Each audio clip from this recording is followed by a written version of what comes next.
हूँ उस्मान गनी और आप देख रहे हैं सच किंग यूट्यूब चैनल। नाज़रीन, आज बहुत ही अहम टॉपिक जिसमें हम बात करने वाले हैं। सबसे पहले बात करेंगे नेशनल टॉपिक में जो टॉपिक्स हैं वो हैं। सबसे पहले बात करेंगे कि कराची में होने वाला जो कल पीडीएम का दूसरा जलसा था उसके बाद बात करेंगे कि पहले जलसे गुजरांवाले में हो चुका था, अभी दूसरा पावर शो था पीडीएम का यानी अपोजिशन जमातों का। तो उसके बाद डिस्कस करेंगे कि आखिर ये जलसे में हुआ क्या और इसकी प्लानिंग क्या थी और इसका मकसद क्या था और क्यों किया गया। तो इसमें ये भी देखेंगे कि इसमें क्या नवाज शरीफ ने तकरीर की और इसमें ये भी देखेंगे क्या मौलाना फजल रहमान की जो मुलाकातें हुई थी आज़ाद ज़रदारी से उसमें क्या डिस्कस हुआ। इसके अलावा हम ये भी देखेंगे कि कैप्टन सफदर साहब ने क्या नया लगाया मुजाहिर पे और उसके बाद देखेंगे कि उनके खिलाफ क्या कार्रवाई और अवाम में क्या इसका तअस्सुर पाया जाता है। इसके अलावा जो इंटरनेट टॉपिक है उसमें हम बात करेंगे कि जो अज़रबैजान और जो आर्मी ने कर तनाज़ा है उसके बाद देखेंगे कि वो कहाँ तक पहुँचा है और उसके अंदर जो शिद्दत है वो एक फिर बढ़ती जा रही है। और दूसरा ये कि जो आर्मीनिया है उसके पास लॉन्ग रेंज मिज़ाइल जो हैं वो कैसे आए और वो कैसे किसने दिए और वो क्यों यूज़ कर रहा है अज़रबैजान के खिलाफ लॉन्ग रेंज मिज़ाइल। और इसके अलावा हम ये भी देखेंगे कि सऊदीया और तुर्की के ऊपर भी देखेंगे, नज़र डालेंगे कि इनके हालात कैसे हैं और इनकी इकॉनमी कैसी है और ये क्या एक दूसरे को बाइकआउट करके तरक्की कर सकते हैं। तो इसको भी नज़र डालेंगे। तो सब लोग चलते हैं सीधा नेशनल टॉपिक्स पर। तो नेशनल टॉपिक्स पहले हुआ कुछ यूँ कि अपोजिशन ने पहले जैसे मुनक़िद किया अपना गुजरांवाले में 16 अक्टूबर को, जिसमें उन्होंने अपना पावर शो किया, जिसमें तकरीबन कहा जाता है कि मैक्सिमम जो तादाद थी वो 16 से 20,000 लोगों की थी। हालांकि 11 जमातें मिल के भी वो इमरान खान के मुकाबले में 40,000 या 50,000 जो आवाम को भी नहीं ला सकेंगी सड़कों पर। और जब तकरीर शुरू हुई तो उसके वक्त भी आपको पता ही था कि आधी आवाम जो थी वो पहले जा चुकी थी, क्योंकि इतना इंतज़ार के बाद अपने सपोर्टर्स करके आखिर थका के खुद ही चले गए, क्योंकि उनको पता था कि ये 2-2.5 बजे से पहले शो ख़त्म नहीं होना। तो इसी तरह फिर जब कराची में जलसा रखा गया पीडीएम का, बेसिकली ये पीपल्स पार्टी का जलसा था जो किसान कारसाज के वाले से था, जिसमें जिसकी ये पीपल्स पार्टी बनाती है, जिसमें किसान कारसाज बेसिकली ये था कि जब मोहतरमा बेनज़ीर भुट्टो साहब जब पाकिस्तान वापस आई थी तो उन्होंने पहला जो पब्लिक रैली की थी वो की थी कराची में, जिसमें अनफॉर्चुनेटली 2 बम धमाके हुए थे, जिसमें काफ़ी ज़्यादा साफ़ी भाई भी शहीद हुए थे और काफ़ी ज़्यादा लोगों की जानें भी थी उसमें कुर्बान हुई थी, यानी कि काफ़ी ज़्यादा लोग शहीद हुए थे इसमें वाक़ई में। तो इसी की याद में ये पीपल्स पार्टी जो है ये हर साल जो है इसको जलसा मुनक़्क़िद करती है, इसके तकरीबन मुनक़्क़िद करती है। तो इसी सिलसिले में 18 अक्टूबर को इस साल भी यानी कि पीपल्स पार्टी ने एक जलसा मुनक़्क़िद किया, जिसको उन्होंने पीडीएम, जिसमें बाकी तमाम पीडीएम की जमातों को इन्वाइट कर दिया, उसको नाम दे दिया पीडीएम के जलसे का। तो इसमें जब पीडीएम की तमाम जमातों को इन्वाइट किया गया तो उसमें हुआ कुछ होंगे, जब मरीम नवाज़ पहुँची कराची तो वहाँ पर इनका उस तरह से इस्तकबाल नहीं किया गया जिस तरह वो एक्सपेक्ट कर रही थी, यानी कि वहाँ पर भी सिर्फ चंद गाड़ियाँ थी जो उनको रिसीव करने आई थी और वहाँ पे भी उनको एक आम यानी कि वो था प्रोटोकॉल तो बनाने की कोई शायद नहीं थी उनके पास। लेकिन ये था कि जब वो पहुंची वहाँ पे तो वहाँ पे कारकुन जो थे उनको जब यानी कि वहाँ पे उन कारकुन को सीधा चले गए, वो कारकुन ऐसा चले गई मज़ारिकात पे, और मज़ारिकात पे जो हुल्लड़बाजी की गई और जहाँ वहाँ पे मज़ारिकात का तकद्दुस इस्तेमाल किया गया उसकी इंतहाई मज़म्मत, शदीद अल्फाज़ में मज़म्मत की है। ना सिर्फ हम करते हैं बल्कि तमाम पाकिस्तानी इसकी मज़म्मत करते हैं और जिस तरह अवाम में इस हवाले से गुस्सा और इश्तिहार पाया जाता है। तो इसमें देखा है कि किस तरह से, यानी कि आपने अगर वीडियोस देखी हो ये वाली तो उसमें आपको पता चल जाएगा कि किस तरह से मुस्लिम लीग के कारकुन जो थे वो जंगला टाप के मुज़ाहिरात के अंदर दाखिल हो रहे थे और फिर किस तरह से कैप्टन सफदर और मरीम नवाज़ जो थे वो कब्र के पास पहुँची। हालांकि जाली साहब आगे नहीं जा सकते, लेकिन वो जाली का क्रॉस करके वो अंदर गए कब्र के पास गए। वहाँ पर फिर कैप्टन सफदर साहब ने जो नारे लगाए वो इंतहाई तस्दीक में थे, कि इंतहाई गलत किस्म के, इस तरह की सियासी किसी किस्म की एक्टिविटीज़ जो है वो मुज़ाहिरात के अंदर नहीं कर सकते और ये कभी पास नहीं कर सकते। उस तरह की हुल्लड़बाजी उस तरह की करना ये इंतहाई शर्मनाक बात थी, बल्कि बात है। और दूसरा ये कि कैप्टन सफदर साहब को इस तरह से, यानी कि इस तरह से उन्होंने जिस तरह से कर्म के मज़ाक की बेहुरमती की है, जिस तरह से उन्होंने इनकी की है, तो आवाम भी पुरज़ोर अपील करती है तमाम मुख्तलिफ हलकों से कि वो इनको कराए वाक़ई सज़ा दी जाए और इनसे इनको यानी कि सिखाया जाए, बल्कि पहले तो कि एहतराम कैसे किया जाता है अहम शख्सियात का, और दूसरा ये कि वो बेहुरमती करने की उनको सज़ा भी मिलनी चाहिए। तो इसी तरह अब इसमें हुआ कुछ उनके, फिर उसके बाद शाम को मरीम नवाज़ और फिर जो वो थे क्या कहते हैं मौलाना फजल रहमान, उन्होंने मुलाकातें की बिलावल हाउस में, बिलावल से वहाँ पे मुलाकातें की। और फिर उसके बाद मौलाना फजल रहमान साहब ने मुलाकात की आसिफ ज़रदारी साहब से, और बड़ी अहम मुलाकात थी आसिफ ज़रदारी की मौलाना फजल रहमान के साथ। और इस मुलाकात में आखिर क्या डिस्कस हुआ और क्या बातचीत हुई और मौलाना फजल रहमान किसके लिए वो यानी कि बातचीत कर रहे थे आसिफ ज़रदारी से, तो ये तो या तो वही बता सकते हैं मौलाना फजल रहमान या फिर आसिफ ज़रदारी। लेकिन कुछ कहा यह जाता है कि बेसिकली मौलाना फजल रहमान ने रिक्वेस्ट की थी आसिफ ज़रदारी के नवाज़ शरीफ को तकरीर करने की इजाज़त दी जाए पीडीएम के जलसे में। तो उसमें हुआ कुछ यूँ कि आसिफ ज़रदारी साहब जो थे वो, सही बात है कि वो मामला फ़हम है, वो मामला शनास हैं, यानी कि वो उनको पता होता है कि हालात कैसे हैं। और दूसरा ये कि वो उनको पता है कि नवाज शरीफ का जो पिछला सेटअप था वो भी देख चुके होते कि पिछली तकरीर देख चुके थे, तो उसकी वजह से वो काफ़ी ज़्यादा वो कहते मोहतात थे असद साहब। तो उन्होंने मौलाना फजल रहमान को टोटली इनकार कर दिया। उन्होंने कहा कि जी सॉरी, मौलाना फजल रहमान को कहा कि नवाज शरीफ जो है वो जलसे से खिताब जो है वो नहीं कर सकते। तो मौलाना फजल की बार-बार रिक्वेस्ट के बावजूद भी जी यानी कि उनको इजाज़त नहीं मिल सकी नवाज शरीफ को तकरीर करने की। तो इसमें मुकदमा कुछ हुआ कि उसके बाद फिर ये पार्टियां जो थी फिर आखिर शाम को जलसा शुरू हो गया। तो जलसे में भी ये एक्सपेक्ट किया जाता है शायद वो तकरीर हो जाए, लेकिन उससे पहले एतजाज़ के साथ ने एक इंटरव्यू दिया GNN को। तो उसमें उन्होंने क्या कहा, आइए सुनते हैं। आप ऐसे अहम मौके पर जब पीडीएम का जलसा हो रहा है और नून लीग की क़यादत मरियम नवाज की सूरत में स्टेज पर मौजूद है और आप ऐसे तहफ़्फ़ुज़ात का इजहार करें, ये बहुत बड़ी बात है। नहीं, तहफ़्फ़ुज़ात तो वो खुद वो अजीब कर रहे हैं ना। उनको मना कर दिया गया मियां नवाज शरीफ को। मैं चैलेंज करता हूँ वो तकरीर करें। वो तो कह रहे हैं कि मैंने हर एक से लड़ना है, हर फौजी से लड़ना है। वो तकरीर करके दिखा दें इस मजमे में। वो नहीं करेंगे और उनको मरियम नहीं रोक सकती, बिलावल नहीं रोक सकते, उनको मौलाना नहीं रोक सकते। अगर वो इरादा कर रहे हैं तकरीर करने का तो अभी तकरीर उनकी शुरू हो सकती है, और वो नहीं करेंगे। उनको पैगाम पहुंच गया है। और छोटा भाई जो है वो कैद में, जेल में, लाहौर में बैठ के मुलाकातें कर रहा है। खुफिया बातचीत हो रही है इधर इनकी। पीडीएम को पता नहीं कि क्या खराब करेंगे।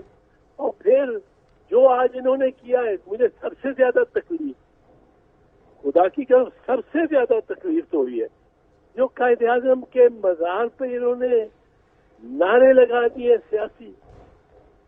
कुछ ये खुद ही इनके अल्फाज है, इनके अल्फाज है कि कुछ शर्म होती है, कुछ हया होती है। वो जो पुराने मुस्लिम लीगी हैं, ख्वाजा आसिफ जैसे, वो अब इस पे इंतजार करें ना कि क्यों कायद-ए-आज़म के मज़ार की तकदीस को पामाल किया गया। और इस तरह पामाल किया हमारे तो मैं तो लरज़ गया हूँ ये देख के सीट।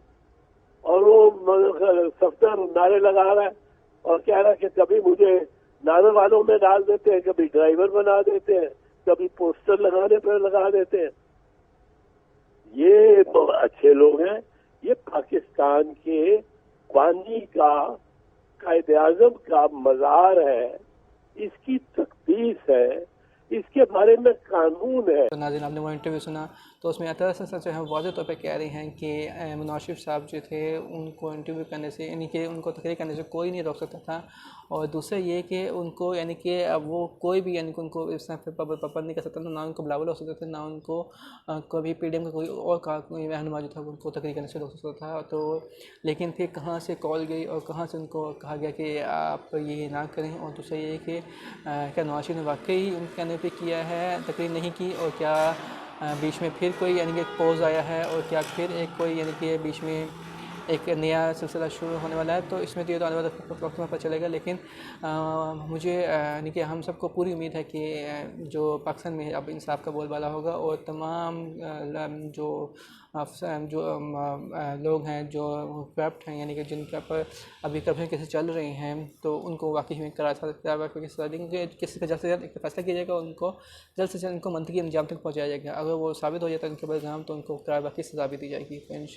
मुझे उम्मीद है कि ये पाकिस्तान भी जल्द करप्शन फ्री पाकिस्तान ज़रूर बनेगा, और इसमें तमाम जो हैं वो लूटी हुई दौलत जो है वो पाकिस्तान वापस लेके आई जाएगी। तो इसमें देखना ही है कि आगे आइंदा फ्यूचर में क्या होता है। दूसरा ये कि ये इसके बाद जब ये जलसा स्टार्ट हुआ पीडीएम का, तो उसमें फिर तकरीरें शुरू हुई। उसमें काफ़ी ज़्यादा लोग शामिल थे, मौसम दाव भी शामिल थे, उसमें शाहिद खान अब्बासी भी शामिल थे, उसमें बिलावल भी शामिल थे, उसमें फिर दूसरी पार्टियों के लोग यानी अख्तर मेंगल साहब भी शामिल थे उसमें, और इसमें दीगर रहनुमा भी हासिफ अज़मी साहब और दूसरे जो लोग थे वो भी शामिल थे इसमें।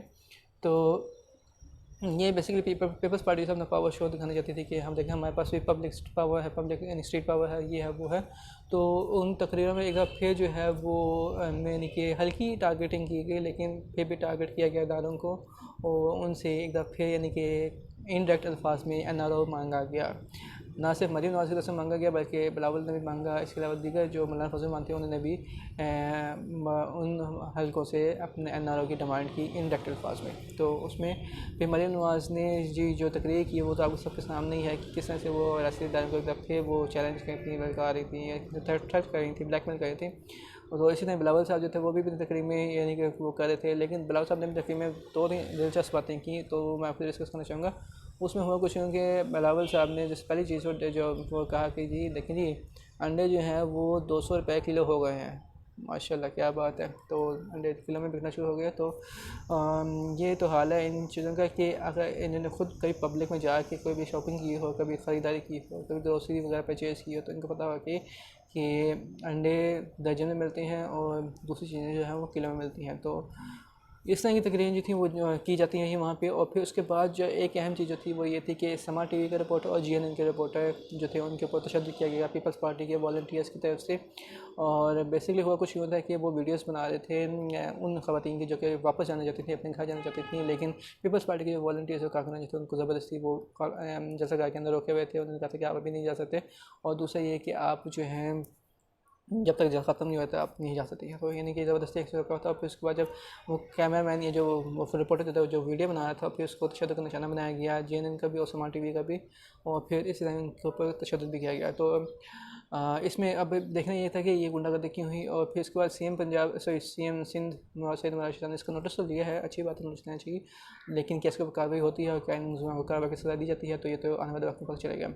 तो इसी तरह फिर जब ये जलसा ख़त्म हुआ, एंड हुआ, तो उसके बाद ये देखना ये था कि इसका आउटकम क्या था, इसका यानी कि बेनिफिशरी कौन था, इसका मेन मकसद क्या था, मोटिव क्या था। तो उसमें बेसिकली था ये कि अपोजिशन पार्टियों का जो अलायंस था ये था ही सिर्फ इसलिए कि अपनी करप्शन बचाई जा सके या अपने लूट मार वो पैसा बचाया जा सके जो कि वो क्लेम करते हैं कि वो जिनको जो सोचते हैं कि हमसे छीन ना जाए या हमसे वापस ना ले ली जाए। तो अब देखना ये है कि क्या सिस्टम जो है वो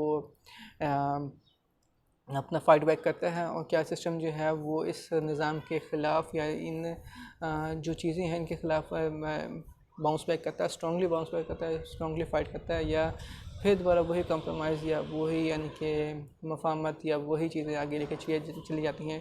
तो फ़ैसला तो उन्हीं हलकों ने करना। तो मुझे उम्मीद है कि फ़ैसला जो है जो भी फ़ैसला होगा वो पाकिस्तान हक़ में होगा और पाकिस्तान के अवाम की बेहतरी के लिए होगा और उसके नताइज जो होंगे वो अच्छे होने चाहिए, इंशाअल्लाह अच्छे होंगे।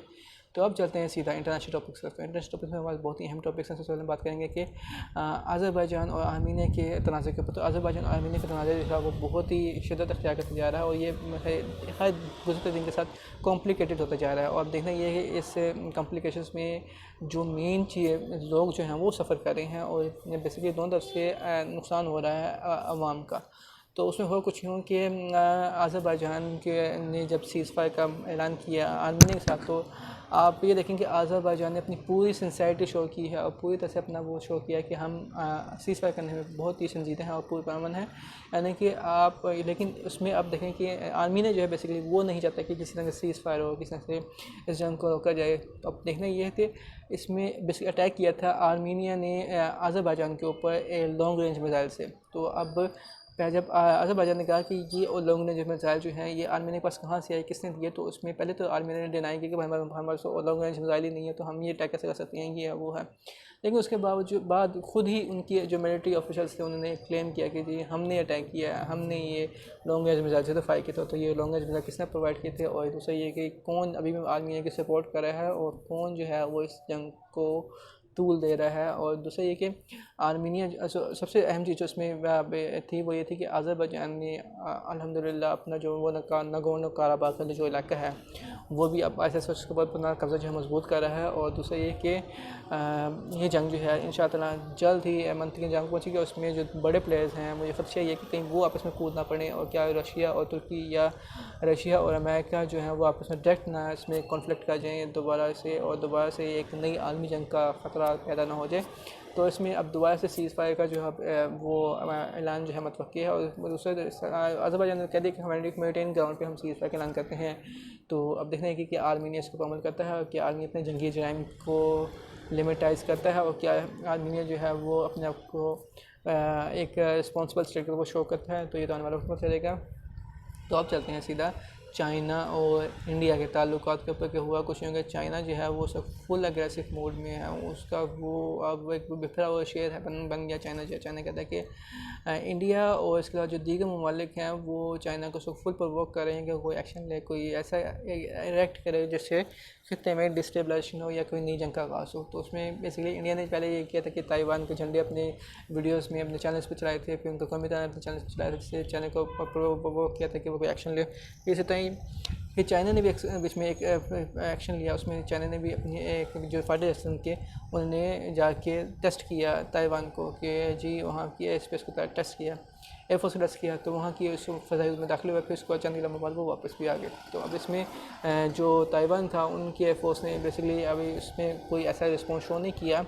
तो ये जो टेस्टिंग है, ये टेस्टिंग किसी की बड़ी ख़तरनाक टेस्टिंग में कन्वर्ट ना हो जाए और ये ख़ित्ता जो है ये बिल्कुल एक जंग के दहाने पे खड़ा हुआ है और कोई भी एक ऐसा वाक़या, कोई भी एक ऐसा इंसिडेंट जो है इन दोनों मुल्कों को जो है वो किसी ख़तरनाक जंग में धकेल सकता है।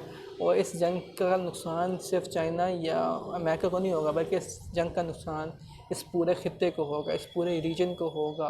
और जो ममालिक समझते हैं कि वो जंग से बच जाएंगे या जो वो जंग से अपने आप को अवॉइड करेंगे, तो वो ये गलत समझते हैं, क्योंकि जंग जो है वो फिर दीगर ममालिक को अपने लपेट में ऑटोमेटिकली लेती है। और अगर खुदा न खास्ता ये चाइना या अमेरिका की जंग होती है, चाइना या इंडिया की जंग होती है, तो डेफिनेटली इसमें पाकिस्तान का भी ऑटोमेटिकली सकिन हो जाएगा इस जंग में, और पाकिस्तान को भी यानी कि इसके कॉन्सिक्वेंस या पाकिस्तान को भी इसके बेनिफिट या इसके कॉन्सिक्वेंस वो फेस करने पड़ेंगे।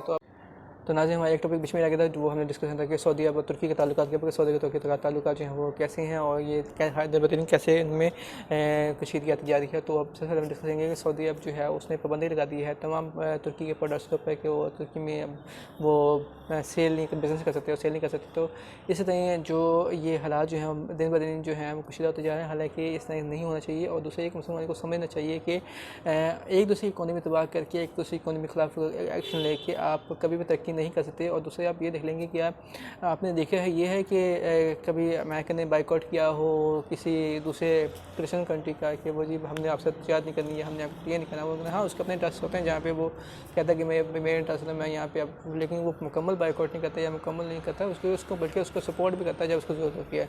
लेकिन अगर मुस्लिम कंट्रीज़ में देखें तो मुस्लिम कंट्री में आपको ऐसा नजर नहीं आता, क्योंकि यहाँ पे बहुत ज़्यादा यानी कि आपको लगता ही है कि वो एक दूसरे के बहुत ही एक्सट्रीम पोजीशन में चले जाते हैं। हालांकि ऐसा नहीं होना चाहिए और एक दूसरे की मदद करनी चाहिए, एक दूसरे की सपोर्ट करनी चाहिए, बल्कि एक दूसरी इकोनॉमी को बूस्टअप भी करना चाहिए। तो इसमें हो कुछ यूँ कि अब जो सऊदी अरब ने उसने बैन किया इन तमाम प्रोडक्ट्स को तुर्की की, तो तुर्की ने इसमें कहा कि इस तरह से आप जो है वो तरक्की नहीं कर सकते किसी, यानी कि आप एक दूसरे की आप इस तरह की मुसलमान के ऊपर पाबंदी लगा के कैसे तरक्की कर सकती हैं।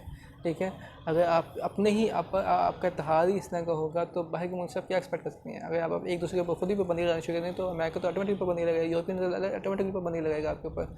तो एक दूसरी इकोनॉमी तबाह करने से कभी भी आप खुद भी तरक्की नहीं कर सकते और ना ही आप इस दूसरे मुस्लिम उम्मा की आप कोई बेहतरी में किरदार अदा कर सकते हैं। इंशाअल्लाह ताला पाकिस्तान की हिफाजत करे और पाकिस्तान को अपने हिस्सों में रखे और इस तरह हमारे मुल्क को अपना करम फजल और रहम रखे और पाकिस्तान को दुश्मनों की शर से और दुश्मनों की साजिशों से महफूज रखे। पाकिस्तान जिंदाबाद।